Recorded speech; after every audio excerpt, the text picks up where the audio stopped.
오늘 성경 본문의 말씀은 요한복음 1장 19절에서 34절 말씀입니다. 요한복음 1장 19절 34절 말씀을 중심으로 어린 양을 증언하는 요한이라는 제목으로 말씀을 드리겠는데요. 자, 1장 19절 말씀부터 읽겠습니다. 유대인들이 예루살렘에서 제사장들과 레위인들을 요한에게 보내어 내가 누구냐 물을 때 요한의 증언이 이러하니라. 요한이 드러내어 말하고 숨기지 아니하니 드러내어 하는 말이 나는 그리스도가 아니라 한데 또 묻되 그러면 누구냐? 내가 엘리야냐? 이르되 나는 아니라. 또 묻되 내가 그 선지자냐?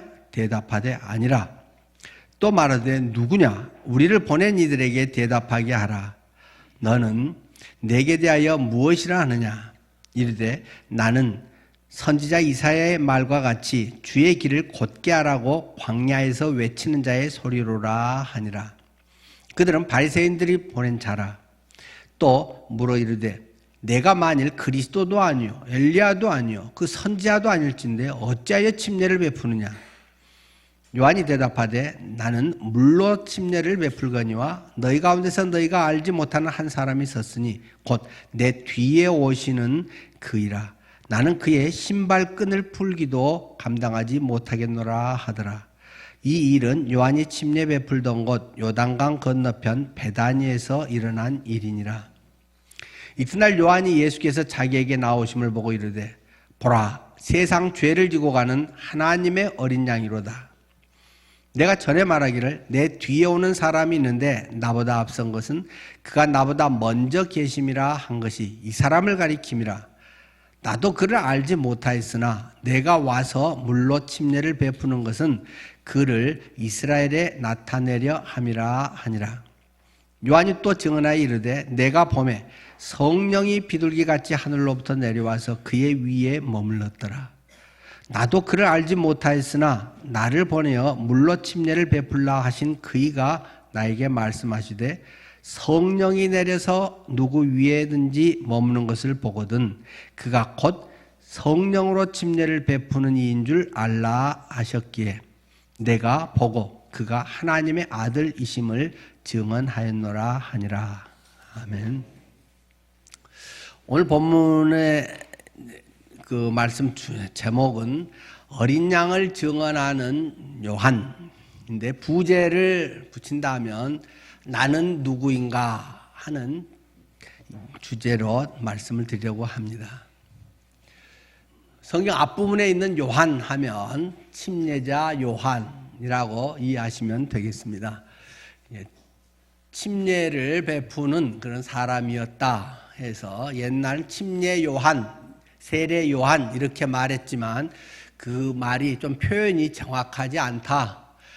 세례 요한 그 어쨌다는 거냐? 세례하고 요한하고. 그래서 좀 더 정확한 표현을 하자. 그래서 이제 한국 교계에서 더 세례자 요한, 침례자 요한이라고 침례를 베푸는 사람 요한 이렇게 하는 것이 좀 더 정확한 표현이라서 요즘은 이제 그렇게들 거의 쓰고 있습니다. 이 침례자 요한, 그에게 사람들이 찾아와서 묻습니다. 유대인들이 찾아와서 묻는데 그 사람들은 누군가 했더니 제사장과 레위인들을 보냈는데 24절 바리새인들이 보낸 자라고 되어 있습니다. 산헤드린 공회에서 종교 감찰관을 파송했다 말입니다. 어디 저기 유대 저 부분에서 요단강가에서 어떤 사람이 별로 알지도 않은 유명하지도 않았던 어떤 사람이 갑자기 나타나가지고 설교를 하고 침례를 주는데 사람들이 막 몰려갑니다. 이거 그 사태가 좀 심각해질 수 있는데 조사를 해보십시오. 그래서 산헤드린 공회에서 이제 그 감찰반을 보내서 그들이 침례자 요한을 만나서 지금 인터뷰를 한다는 말입니다. 공관복음이라고 하면 비슷한 관점에서 본 복음서 앞에 마태, 마가, 누가복음이라고 말씀을 드렸습니다. 거기에서는 이 침례자 요한이 유대인들을 향해서 회개를 촉구하는 선포, 그 사역에 초점을 두고 많이 기록이 되어 있는데 요한복음에서는 조금 관점을 달리합니다. 침례자 요한이 누구인가 하는 그의 정체성에 대한 것을 이 요한복음은 강조를 해서 지금 이 기록을 하고 있다는 점입니다. 그래서 나는 누구인가? 네가 누구냐라고 하는 질문 속에서 여러분들이 나는 누구지? 하는 것을 한번 말씀 속에서 비춰보시기를 바랍니다. 내가 누군가라는 것을 아는 것은 상당히 어려운 일입니다. 모든 철학의 아마 기본 질문이 되겠죠. 내가 누구지? 나라는 존재가 뭐하는 사람이지? 지금 이 질문하고 있는 나라는 존재는 무엇이지? 그런 것들이 끊임없이 인류 역사상 질문되어 왔지만 뭐라고 명확하게 철학적으로 많은 지식, 인문학적으로 대답을 내놓은 것은 거의 없습니다. 많이 있지만 다 어느 한 부분에 대해서 중구난방으로 이야기하고 있을 뿐입니다. 그 질문을 지금 성경은 침례자 요한에게 하고 있는 것이고 우리에게도 동일하게 하고 있다는 것입니다. 여러분은 도대체 누구입니까? 여러분의 존재성은 어디에 있는 것입니까? 나를 나라고 할 수 있는 그 정체성의 근거는 무엇입니까? 우리가 이야기하는 많은 것은 어떤 한 부분과 현상을 이야기하는 것에 머물 수 있습니다. 나는 누구의 아빠입니다. 나는 뭐 어디 회사에 다니는 사람입니다. 나는 무슨 박사입니다. 나는 뭐 이런 존재입니다. 라고 뭐 자기 경력과 많은 이력서에 관한 것들을 얘기해도 그것이 과연 나일까요? 또는 거기에 기록된 사람이 나 한 사람뿐이겠습니까? 과연 나라고 하는 73억 인구 중에서 과연 나라고 하는 존재, 단 한 명밖에 없는 나라고 하는 존재는 과연 어떤 사람인가요? 성경은 우리에게 그 질문을 지금 하고 있다는 말입니다. 자, 요한에게 와서 물었습니다. 그랬더니 당신이 그리스도야? 당신 뭔데? 나 그리스도 아니야. 그럼 뭐야? 제일 유명한 대표적인 선지자였던 엘리야야? 나 엘리야 아니야. 그럼 뭔데? 모세가 말했던 그 예언했던 선지자? 그 사람이야? 난 그 사람도 아니야. 라고 말하는 것이 지금 본문 앞에 기록되어 있는 내용 그대로입니다. 22절 또 말하되 누구냐 너는 도대체 우리를 보낸 사람들에게 대답하게 뭔가 내가 저 사람이 어떤 사람인가라고 보고서를 올려야 되는데 뭐라고 도대체 써야 되는 거냐 라고 대답하게 하라. 너는 내게 대하여 무엇이라 하느냐? 너는 네 자신이 누구라고 생각해? 라고 계속 다그치듯 질문을 하고 있는 것입니다. 여러분의 삶에 대해서 짧게 만나서 소개를 하면 나는 이런 사람이야 명함에 써진 것은 무엇일까요?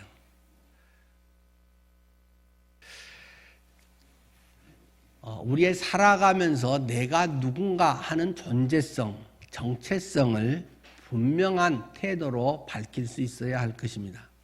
많은 시대는 위선의 시대로 많은 사람들은 자신을 과대 포장하고 있습니다. 또는 왕년에 했던 그거를 자꾸 울고 먹으면서 지금은 영 별 볼 일 없고 영 제대로 하지도 않으면서 옛날 내가 이런 사람이야 하는 것을 이야기합니다. 사회적으로도 어떤 신분적으로도 때로는 신앙적으로도 내가 옛날에는 말이야 젊었을 때 내가 예수 믿을 때는 하면서 왕년의 관록을 이야기합니다. 라떼가 너무 잘 팔리는 시대입니다. 그러나 과연 그것이 날까요? 과연 그것이 옛날에 그랬던 것이 지금 나를 대변할 수 있는 것인가요? 우리는 자꾸 하나님 앞에서 그 질문을 해나가야 한다는 것입니다. 분명한 태도를 밝혀야 한다는 것입니다. 어떤 사람은 못 이긴 척하고 그런 척하고 얼렁뚱땅 넘어가려고 합니다. 자기를 위장합니다. 네 그리스도야? 아니야. 그러면 엘리야쯤 되니?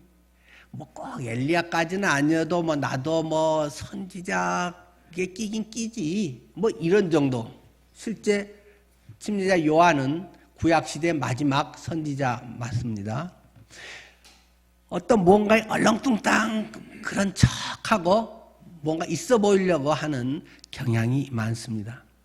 때론 자기를 미화하고 뭔가를 꾸며서 저 사람 대단한데 하는 것을 자꾸 어필하려고 하는 경향도 있죠. 때로는 별로 그렇지도 못하면서 교만한 모습으로는 때로는 탐욕을 추구하며 고상한 척하는 그런 면도 때로 어떤 사람들은 있을 것입니다. 때로는 나도 이제 그래 볼까 하는 그런 욕망에 자꾸 어떤 끌려다니려고 하는 그런 사람도 있겠죠. 어떤 사람은 인기를 추구하고 살아가려고 합니다.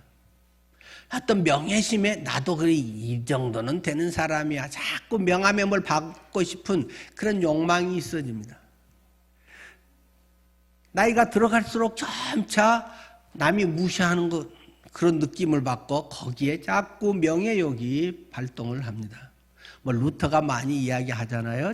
한 20, 30대는 재물에 대한 욕망이 많고 뭐 30, 40대는 자리에 대한 위치, 어떤 직장에서 뭐 어느 정도 되는 그런 것에 대한 욕망이 많고 노년에는 사람이 명예에 대한 욕망이 많아지는 것이다. 일면 좀 공감이 가는 그런 내용인 것 같습니다. 그래서 자꾸 내가 뭔가가 있어 보이려고 하는 것, 그런 마음이 사실은 내가 많이 취해졌구나, 많이 쇠락했구나, 별 볼 일 없어졌구나 하는 것을 자기의 뭔가의 보상심리로 뭔가로 자꾸 그것을 내세워서 나는 그래도 죽지 않았어, 나가 이 정도 되는 사람이야, 내가 니들보다는 나, 이런 것들을 자꾸 축켜 세우고 싶은 것이 인간의 본성의 한 모습일 수 있다는 것입니다. 그리고 자꾸 주인공의식을 가지려고 합니다. 어디에 가서 주목을 받고 주인의식을 갖고 책임을 지고 뭔가를 하려고 하기보다는 다른 사람들의 시선을 끌어모으고 주인공으로 뭔가를 자기가 주도하는 것처럼 보이려고 하는 이런 인간의 속성들이 대부분 우리에게는 잠재되어 있다라는 것입니다. 침례자 요한은 그러나 그런 삶을 살지 않았다는 것입니다. 명확하게 뭐 그러긴 한데 하고 길게 설명도 안 하고 아니야, 노 아주 명확하게 확실하게 나 그 사람 아니야, 난 그렇지 않아 하는 것을 확실하게 이야기를 합니다. 사실 뭔가 자신 있고 실력이 있으니까 이럴 수 있는 거죠. 없는 사람들이 자꾸 뭐 길게 하고 뭘 꼬리를 자꾸 만들려고 하는 거 아닐까 싶습니다. 반복되는 유혹에도 이렇게 물어보면 그건 아니고 아마 이 정도는 되고 자꾸 뭔가를 보이려고 하는 이런 반복적인 질문, 남들의 유혹이 한 번, 두 번, 세 번 오면 아니다 했다가 자꾸 그런가? 나도? 뭐 이렇게 해서 끌려가기 쉬운 거죠. 그러니까 자꾸 어떤 상황, 현상에 끌려다니는 그런 삶은 자꾸 취해지는 것입니다. 그런데 그것은 어디에서 진짜 정체성을 발견할 수 있는 것일까요? 내가 쌓아놓은 재산이 그것을 해주는 걸까요? 왕년에 쌓아놓은 학위가 그럴까요? 모든 것은 다 사라지는 것이고 별 볼 일 없는 것입니다. 그때 필요에 의해서 잠깐 쓰일 수 있는 것뿐이지 그것 자체가 나는 결코 될 수 없습니다.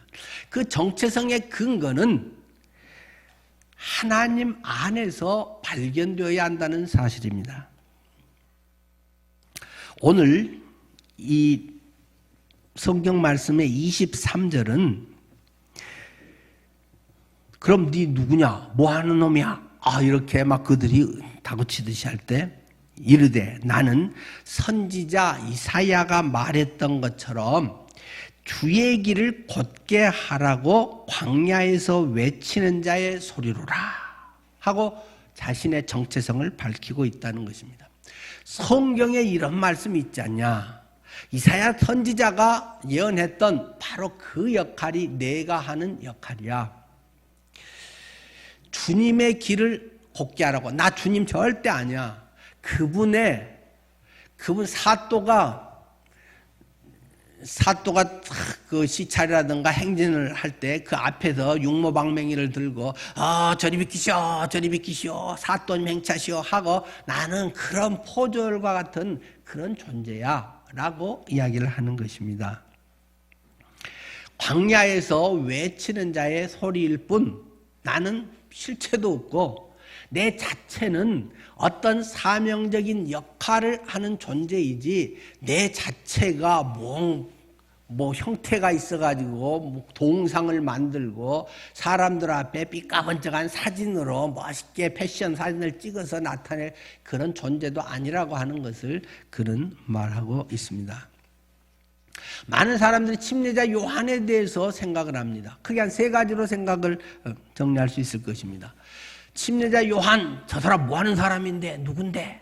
하면서 이야기하기를 위대한 설교자라고 이야기를 한다는 것입니다.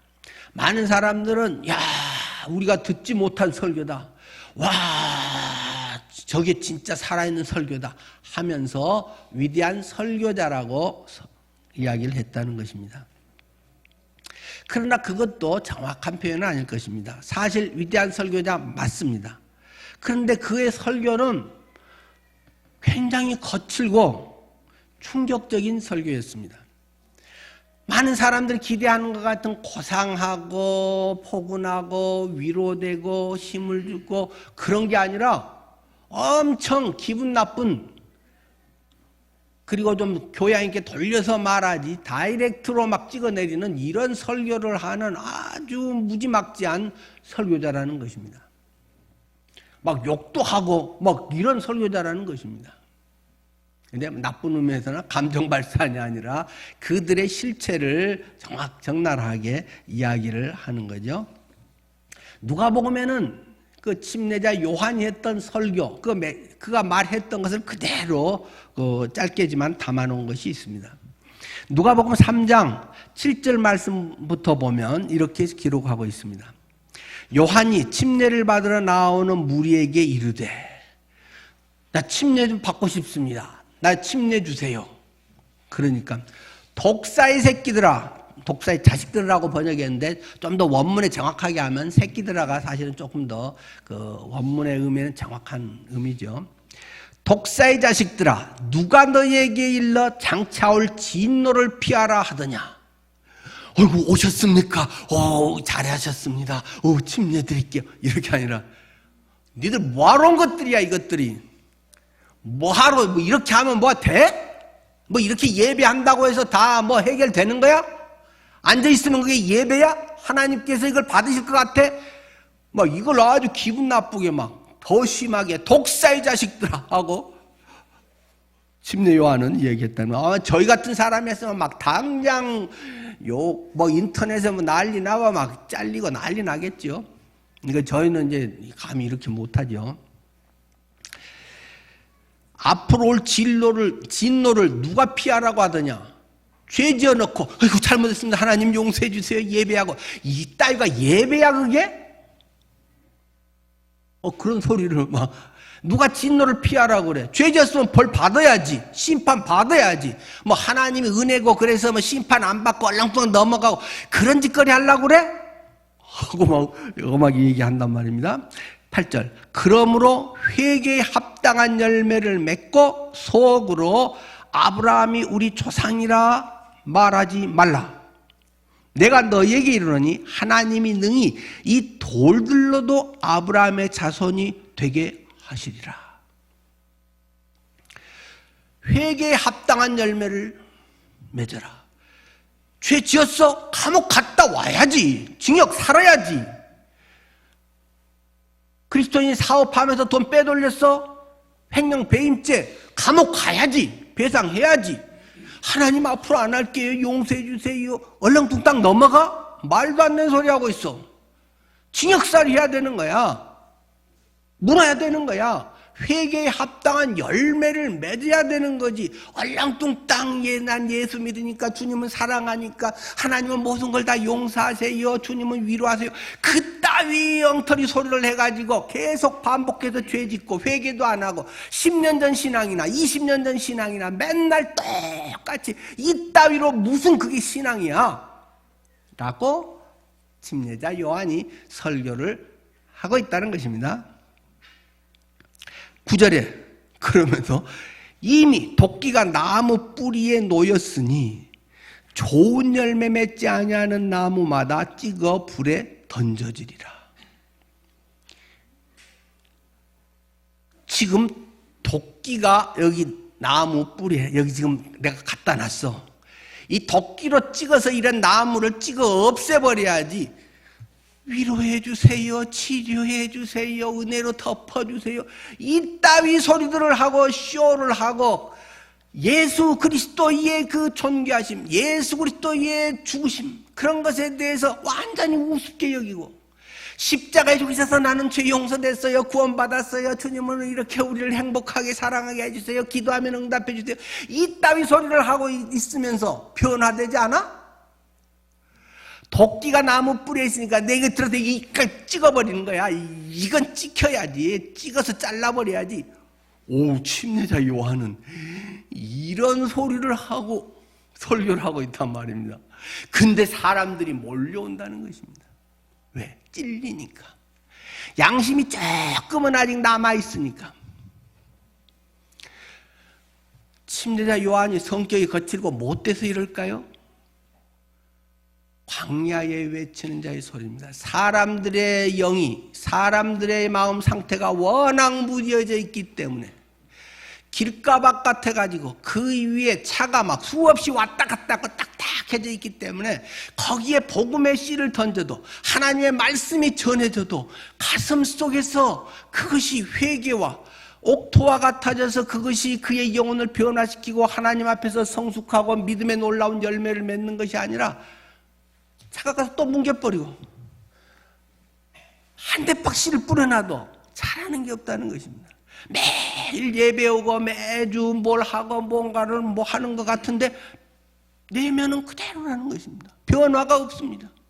돈 버는 방식도 똑같고, 살아가는 것도 똑같고, 말하는 것도 똑같고, 시기 질투도 똑같고, 섭섭한 마음도 똑같고, 변화가 없다는 것입니다. 이걸 하려면 어떻게 해야 되겠습니까? 포크레인 갖고 갈아엎어서 딱딱 긁어서 갈아엎어야 된다는 것입니다. 그냥 조금 뭐 해가지고 물 좀 주고 조금 뭐 어떻게 따뜻하게 뭐 어떻게 해준다고 되는 일이 아니라는 것입니다. 이스라엘 백성들의 마음이 나는 아브라함의 자손이야, 나는 선민이야, 나는 하나님의 백성이야 하면서 백성같이 살지도 않고 지멋대로 살고 자기 목적을 위해서 살고 그냥 그러면서 하나님은 사랑이세요, 하나님이 도와주세요, 이따위 소리를 하고 있는 것을 갈아엎기 위해서 독사의 자식들아, 포크레인으로 팍 찍어가지고 긁어보면서 엄청난 그의 양심에 흠집을 내가지고 그 사이에 뭔가 틈을 벌려서 돌짝 같은 그 마음들에 복음을 심기 위한 역할이 침례자 요한의 역할이라 하는 것입니다. 그래도 그들은 아직 양심이 살아있어서 몰려와서 침례를 받고, 내가 그냥 남들 사니까 그렇게 살고 남들에 비해서 나는 좀 착한 줄 알았는데 아니네요 하고 탁 충격을 받고 그들이 요단강에서 나 침례 좀 주세요 해서 회개하며 침례를 받았다. 그 수가 정말 고맙게 희망적이고도 엄청 사람들이 몰려와서 그랬다는 말입니다. 물론 거기에는 반항하면서 지가 뭔데 저래 하고 반발하고 간 사람도 있고, 야 하나님의 사람이면 고상하게 말을 해야지, 주님의 은혜의 말로 해야지, 저 따위로 말하는 게 저런 게 무슨 하나님의 사람이야 하고 그냥 욕하고 가는 사람도 있고, 뭐 당연히 그러겠죠. 그럼에도 아직 양심이 살아있어서 많은 사람이 침례자 요한에게 들어와서 침례를 받고 잘못됐네요. 내가 정신없이 살았습니다. 남들처럼 살면 괜찮은 줄 알고 살았습니다. 이러고 침례를 받았더라 하는 것입니다. 또 침례자 요한에 대해서 많은 사람들이 생각하는 것은 침례 주는 사람이라고 생각했다는 것입니다. 저 사람 침례 주는 사람이야. 저 사람한테 가면 침례 받아. 침례 받아봐. 좋아. 뭐 이런 식으로 갖고 침례 주는 사람. 어떤 기능적인 한 부분을 그 사람의 실제 모습으로 그들은 이야기하고 있다는 것입니다. 또 침례자 요한은 어떤 사람인가? 사회 정의를 구현하는 사회 개혁자라고 생각하는 무리들도 있다는 것입니다. 야, 정의를 바로 세우구나. 헤롯 안티파스가 불륜 가운데서 아내를 맞이해서 아내와 살고 있는 것은 남들은 헤롯이 겁나가지고 한 말도 못하는데 침례자 요한이 당신 불륜하고 있어. 당신 음란 사이트 들어가면서 보고 있잖아. 당신 깨끗하게 하는 것 같으면서 뒤 이중장부 쓰고 있잖아. 당신 거짓말 자주 하고 있잖아. 이렇게 해서 그들을 막 깠다는 것입니다.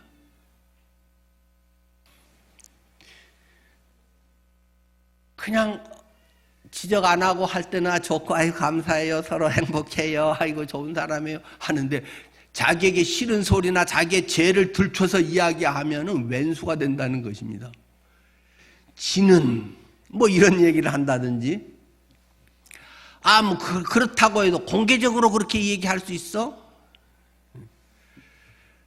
명예훼손죄로 고소할 거야. 사실이라도 공개적으로 하면 명예훼손죄에 걸립니다. 사실 적시에 의한 그렇죠? 근데 공익을 위해서 뭐 특별히 한 경우는 이제 예외 사항으로 판례가 나와 있지만 사실이라 할지라도 어떤 사람들을 공개적으로 하면 우리나라 아직 형법에서는 그거 명예훼손죄에 해당이 됩니다. 그러니까 사실이라도 말하는 건 상당히 조심해야겠죠. 사회 개혁가라고 생각을 합니다. 그런데 침례자 요한은 자신을 나는 그거 잘 모르겠고 니들이 뭐라고 하는 건지 나는 그게 별 관심 없고 나는 다만 하나님이 예언하셨던 대로 이사야 말대로 광야에서 외치는 자의 소리다. 나는 그것일 뿐이야. 외치고 뭔가 역할을 하고 메시지를 하고 사라져가는 존재일 뿐이야.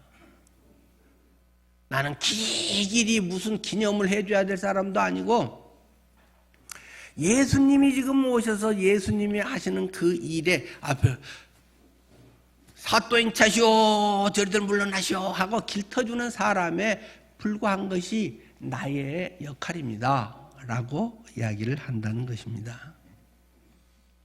여러분의 사명은 무엇일까요? 여러분은 과연 어떤 존재, 나는 누구일까요?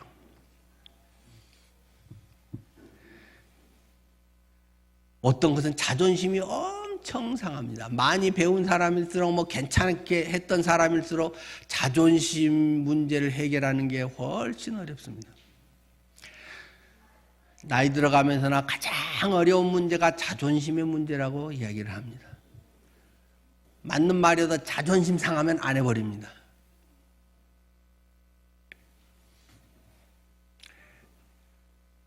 침례자 요한은 그건 아무 상관이 없다는 것입니다. 나는 다만 나의 할 말을 할 뿐이다.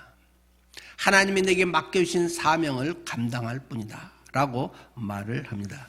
침례자 요한은 지금 제가 성경에 있는 것들에 굉장히 거친 사람이다 라고 말씀을 드렸지만 사실 그렇게 거친 사람이나 사람이 원래 성깔이 못돼 먹거나 절대 그런 사람이 아님을 오늘 성경 본문을 통해서 우리는 확인할 수 있습니다.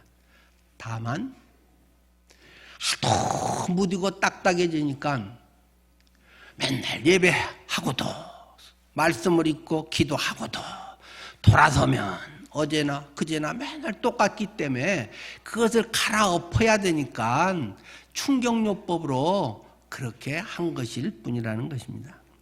침례 요한은 영적으로 매우 민감한 사람이었습니다. 한마디로 성령 충만한 사람입니다. 예수님께서 자기에게 나오시는 것을 보고는 바로 탁 알아버렸다는 것입니다. 29절이죠. 이튿날 요한이 예수께서 자기에게 나오심을 보고 이르되 보라 세상 죄를 지고 가는 하나님의 어린 양이로다 하고 알았다는 것입니다. 예수님이 찾아와서 어이 침례자 요한 이거 당신이 참 훌륭한 일을 해주네 하면서 나 예수야 성경에 나 전에 당신이 길 닦아놓으라고 했지 나 예수야 하고 명함을 준 것도 없다는 것입니다. 오는 걸 보고 딱 알았다는 것입니다. 영적인 민감성, 영적 성령의 충만. 여러분은 성령의 충만함 민감하시나요? 이게 하나님의 일인지 아닌지가 잘 분별이 되시나요? 이게 돈 되는 건가 아닌가 분별은 기가 막히게 합니다. 이렇게 하면 내게 도움이 되는가 안 되는가는 기가 막히게 사람들이 압니다. 근데 이게 하나님의 일인가? 하나님이 기뻐하시는가 아닌가는 아리까리 아리송해 사람들이 잘 모른다는 것입니다. 예수님이 다가오고 있는데 하나님의 귀한 일을 해서 드디어 2000년 역사에 드디어 침례 요한을 만나서 탁 스파크가 일어나면서 침례를 받고 공생의 사역을 짠 시작하는 이 위대한 접점, 이 접촉점이 생기는 그 순간에 바로 딱 알았다는 것입니다. 왜요? 사명을, 그것이 자기의 사명이라는 것을 진즉부터 알았고 지금 그것을 외치고 있기 때문에 그것을 바로 알 수 있다는 것입니다. 돈에 맨날 관심 있는 사람은 다른 뭔가 나를 정말 도울 정말 사랑하는 아름다운 멋진 사람이 있어도 돈 세느라고 정신이 팔려가지고 놓쳐버릴 수 있습니다. 좋은 친구를 잃어버릴 수 있습니다. 두 번째 침례자 요한은 겸손한 사람입니다. 거친 것 같지만 그는 야 내가 최고가 아니라 이것들 다 쓸데없어가 아니라 나보다 먼저 나신 분이 계신다 라는 것을 이야기합니다. 그 사람이 우선이야. 그 사람이 대장이야. 나는 완전 아무것도 아니야. 그러면서 나는 사실 나도 몰랐거든 하고 이야기를 하고 있죠. 33절에 나도 그를 알지 못하였으나 나는 옛날부터 알고 있었지. 그래 하고 뭔가 착 아는 체 하는 게 아니라 나도 그 전까지는 그런 누군가가 주님이 하고 그런 사명이 있다는 건 알았지만 저 양반이 그 양반이라는 거는 나도 몰랐어. 그런데 지금 오는 저분이 성령이 비둘기같이 그 위에 머무는 것을 딱 보면서 이분이구나 하고 말씀이 딱 이렇게 맞네 하고 나도 지금 깨달은 거야 라고 이야기하고 있다는 것입니다. 세 번째는 참 진실한 사람이라는 것입니다. 하나님께서 증언하신 말씀하신 그대로를 증언하고 있습니다. 플러스 알파를 더하거나 보태거나 자기 것 조금 끼워 넣거나 이런 거 없다는 것입니다. 33절에 성령이 내려서 누구 위에든지 머무는 것을 보거든 그가 곧 성령으로 침례를 베푸는 이인 줄 알라 하셨기로. 성경에 그런 말씀되어 있는 거 근데 그저 딱 맞네. 그래서 내가 그냥 말한 거야 라고 이야기를 합니다. 또 사심이 없는 사람이라는 것입니다. 이렇게 해서 내가 뭔가 좀 이익이 되고 그러면 누가 예수가 잘 되면 나를 국무총리쯤 시켜주고 그렇게 해서 예수 믿으면 하나님이 복을 많이 주셔갖고 내가 잘 먹고 잘 살고 좀 잘못돼도 하나님 봐주고 이런 어떤 사심을 갖고 있지 않다는 것입니다. 누구 자기 편을 만들지 않는다는 것입니다. 내 이 정도 되니까 내 몇 표 되는데 얼마 주시오. 이 선거꾼들 이런 것도 있잖아요.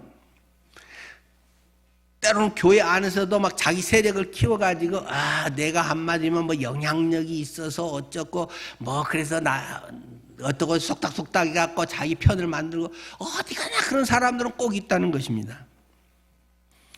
그러나 사심이 없이 뭐 다음 주 본문이기도 하지만 요한의 두 제자였던 사람들을 그대로 보냈다는 것입니다.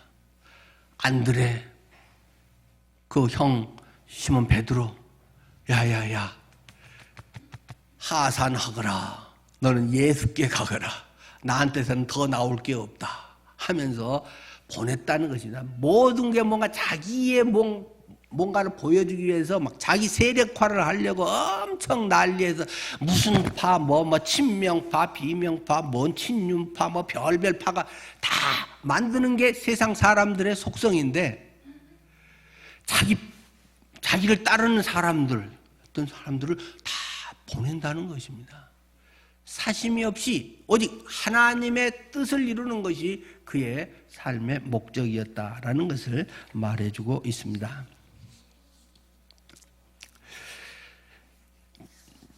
침례 요한은 이렇게 한 가지 사명을 위해 사는 사람이었습니다. 많은 사람들은 뭔가에 자꾸 미치려고 합니다. 뭔가 미치지 않으면 자꾸 뭔가를 불안해하는 경향이 있습니다. 뭔가 막 정치에 미쳐서 온통 거기에 전부 몰입을 해가지고 목 쉬도록 운동해주고 뭐 한 자리를 차지해 먹으려고 하는 사람들도 내년에 이제 많이 막 나오겠죠. 사업에 그것에 마찬가지고 어떤 학문, 지식, 예술 그래도 이런 것들은 상당히 좋은 측면도 많이 있잖아요. 그런데 어떤 사람은 하도 속이 허하니까 도박에 미치고 술에 미치고 어떤 마약에 미치고 성에 미치고 그냥 눈이 뻘개갖고 만나 그런 것만 추구하고 사는 그런 사람들이 많다는 것입니다. 요새 어디 간판에 보니까 미친 그런 게 많대요. 저희 집 그 아파트 들어가는 데 보면 입구에 그 상가에 미친 반찬이라고 하는 그 가게가 있습니다. 미친 반찬. 근데 미자 위에다가 만 미자를 한자로 써놨더라고요. 뭐 요새 방송이랑 흔히 뭐 개그에 미친의 아름다운 미자 해서 아름다운 사람, 미친 사람 뭐 이런 거 요즘 흔히 쓰는 뭐 그거잖아요. 근데 그 집이 영 잘 안 되는지 계속 문이 닫혀 있어요.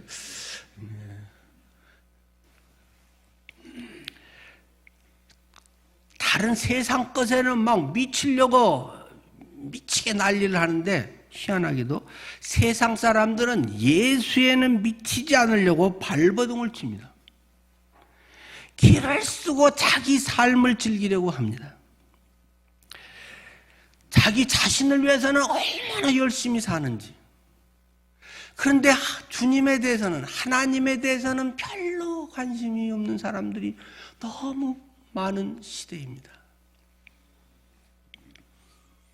뭐 욜로 뭐 그런 거 뭐 많잖아요.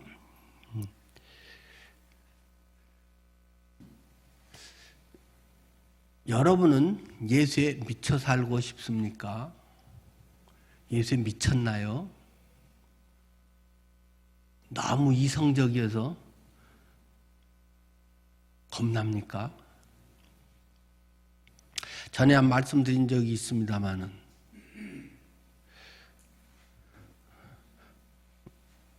늦게 예수님을 믿고 너무 좋아한 자매가 있었습니다.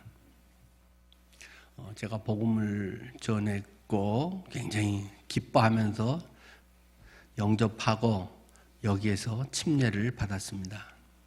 우리 모든 성도가 있는 데서 침례 간증을 했습니다.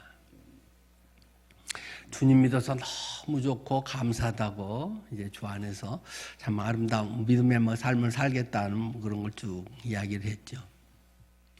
그리고는 이제 남편을 교회에 데리고 왔습니다. 본인이 믿고 한 석 달쯤 돼서 이제 남편이 교회에 와서 한 달쯤 됐을 때 제가 또 이제 복음을 전하기 위해서 구원 상담을 하게 됐습니다. 근데 그 남편이 와서 제게 이렇게 얘기하는 겁니다. 제가 주님 전하고 영접하겠어요? 그랬더니 아내가 교회에 너무 빠지지는 말라고 하네요. 그 얘기를 하는 거예요. 본인이 한 서너 달 전에 침례받고 침례 간증을 하고 지금 우리 교회에 다니고 있는데 이게 여러 해 전입니다. 지금은 우리 교회에 없습니다. 한 10여 년 전 이야기입니다. 근데 남편한테는 뭐 결혼한 지도 그리 오래되지 않고 그러니까 너무 교회에 푹 빠져서 교회만 너무 이렇게 하지 말고 뭐 신혼도 즐기고 뭐 또 여행도 가고 뭐 또 하고 막 이제 이런 거 또 당연한 신혼 부부의 그런 마음도 왜 없겠어요. 아내가 너무 교회에 푹 빠지지 말라고 하네요. 저는 거기에 망치로 한 대 얻어맞는 느낌이었습니다. 자기가 구원받고 좋고 주님이 나의 주인이고 얻고 막 간증을 제가 써준 것도 아니고 본인이 다 써갖고 와서 뭐 간증하고 뭐 우리 자매님들이 축하와 화분도 주고 뭐 이렇게 했는데 적당히 마음의 평안을 얻는 정도의 신앙, 주님의 어떤 도움이 되는 정도의 신앙. 당신이 너무 교회 일에 빠지면 겁나는 신앙. 이게 뭔가 잘못됐구나.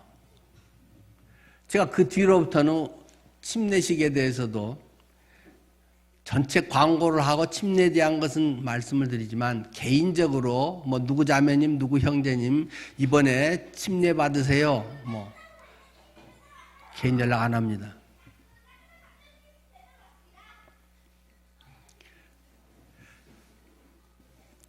정식 공고와 이런 것들이 있는데 본인이 침례받는다고 말할 수 없을 정도의 그런 신앙은 침례받을 자격이 없다. 확신이 있으면 나 좀 침례받았어요. 성경에 침례라는 게 있는데 우리 교회 침례교회고 침례식 한다는데 나 침례 좀 주세요. 이게 기본 아닌가요? 예수님을 만나고 처음 예수님을 딱 만난 한 남자가 있었습니다. 그는 차 안에서 버스에서 예수님을 만나고 그러면서 바로 와, 내가 침례 못 받을 이유가 뭡니까? 나 좀 침례 주세요. 바로 버스에서 내려가지고 침례 받았다는 약간 각색된 사도행전 8장에 이디오피아 내시 이야기가 있습니다. 마차를 타고 가다가 빌립이 와서 복음을 전하니까 뭐 읽소? 이사야서를 읽습니다. 근데 뭔 말인지 잘 모르겠어요. 알긴 아는데 이것이 실제 내게 안 됐어요. 지식으로만 알 뿐이에요. 그때 빌립이 가르쳐니까 주님에 대한 것을 알고 여기에 물이 있으니 내가 침례를 받지 못할 이유가 뭐가 있습니까? 그래서 이디오피아 내시와 빌립이 물에 내려가서 침례를 받고 올라오니라. 복음과 침례는 그런 것입니다. 침례를 받으라면 눈치 봐가면서 구원의 확신도 없는데 분위기 따라서 침례받고 그런 가짜입니다. 그 장본인이 죄가 아닙니까? 79년도에 제가 그렇게 침례를 받았단 말입니다. 분위기에서 주일학교 교사도 하고 있었는데 확신은 없는데 침례받는 것이 구원에 대한 주님에 대한 구원받는 사람 하나님 자녀의 첫 번째 순종이다. 굉장히 강조를 하고 아주 복음적인 교회니까 안 하면 완전히 왕따 되는 것 같아서 침례를 받았는데 그 다음 해에 80년 8월 5일 날 제가 예수님을 제대로 다시 만나고는 가짜였네. 그 교회에서 그 목사님에게, 목사님 작년에 그거 제 가짜였습니다. 저 다시 침례 받겠습니다. 그래서 80년에 다시 침례를 받았습니다. 침례만 2번을 받았습니다. 1년 사이에. 너무나 많은 사람들이 침례가 종교의식이 됩니다. 아닙니다. 정말로 예수 그리스도를 나의 주인으로 영접하고 주님의 십자가가 정말로 나를 위한 그 엄청난 사랑과 희생과 엄청난 주님의 놀라운 은혜라는 사실을 절절히 깨닫게 되면 네가 무슨 침례를 받아 라고 해도 아니에요. 나 주님의 자녀된 것을 선포하고 싶어요. 저 침례 받게 해주세요. 내가 침례 못 받을 이유가 무엇인가요? 라고 얘기하는 것이 당연한 침례 태하는 태도인 것입니다. 여러분은 어떻게 침례를 받으셨을까요? 물론 그것은 정도에 뭐 좀 세게 약하게 뭐 차이가 당연히 있을 수 있습니다. 그러나 정말로 구원에 대한 분명한 확신, 예수님이 날 위해 십자가에서 죽으시고 부활하심으로 말미암아 나의 과거, 현재, 미래의 모든 죄가 단 하나도 남김없이 완전히 씻겨져 버렸고 나는 하나님의 자녀가 되어버렸다. 그것으로 말미암아 나는 하나님의 안에 있고 내가 평생 예수 그리스도 그분은 나의 주인이기 때문에 그분 안에서의 삶만이 나에게 참 의미가 있고 그분 안에서 나는 온전히 모든 것을 들여서 그분의 내 인생을 내던져서 살아가겠습니다. 그런 것이 구원이고 그런 것이 침례 아닙니까? 나도 침례 신자예요. 세례 신자예요. 나 집사예요. 차라리 그것이 없으면 솔직할 수라도 있는데 그런 껍데기 뒤집어 쓰고 있기 때문에 점점 더 위선적이 되어버릴 위험성이 있는 것입니다.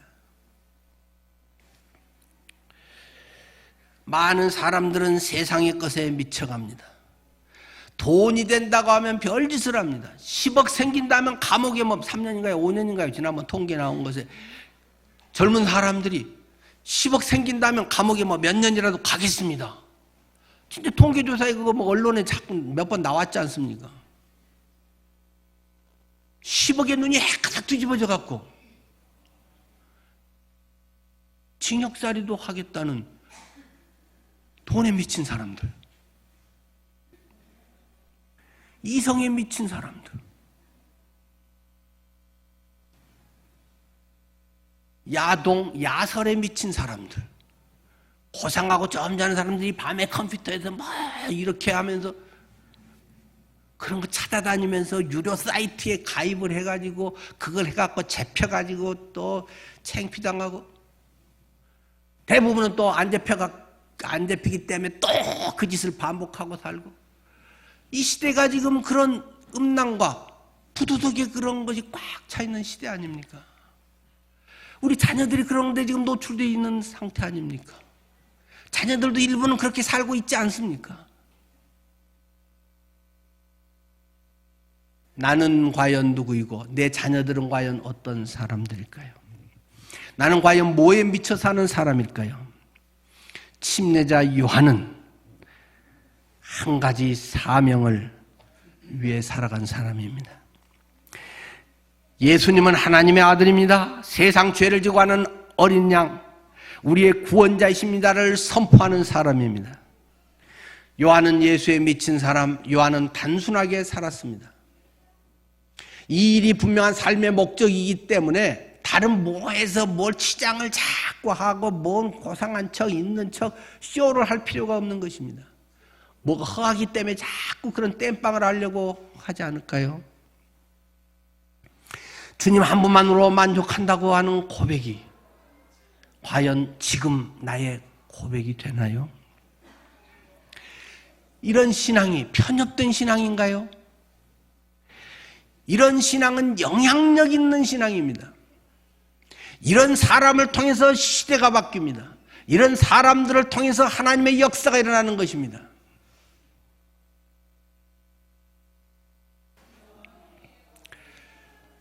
그리스도인들이 예수께 미치기를 바랍니다.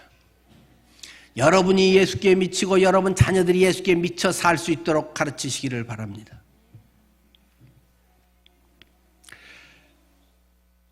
우리가 예수께 미치지 않고 어떻게 주님의 일을 할 수 있겠습니까? 주님이 나의 전부고 주님을 사랑한다는 그런 마음이 없이 어찌 선교사로 나갈 수 있겠습니까? 그런 마음이 없이 어찌 한국교회의 60%에서 70%가 미자립교회인 그런 교회를 개척하고 섬길 수 있겠습니까?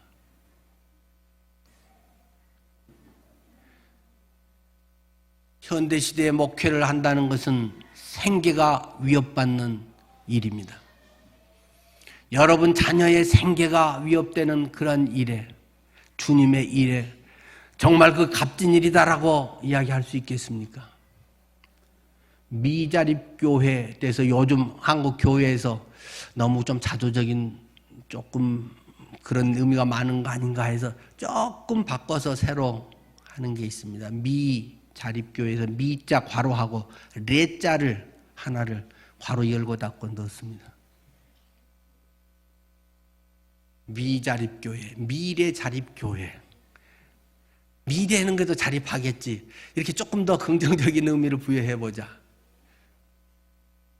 하는 것이 한국교회 60, 70%의 미자립교회의 현실입니다.